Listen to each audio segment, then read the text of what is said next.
Jotend migepe Musalia owacho ni piny owacho gero beto sekta mar keto mwandu e kind piny Kenya gi China.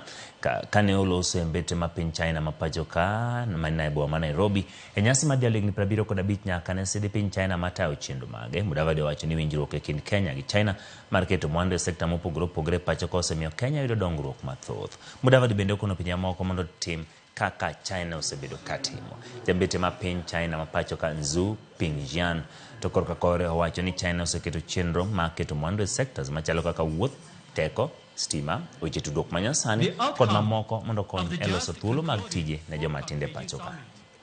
Will benefit all African countries that have diplomatic relations with China and effectively leads the China-Africa cooperation to new heights.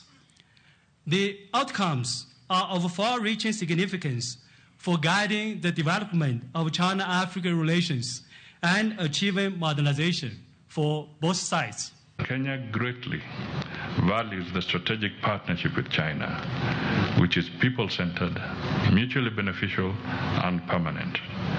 We are happy with the joint measures by both governments to enhance the Kenya-China strategic partnership through implementation of the joint vision for advancing modernization and building an even closer Kenya-China community with a shared future.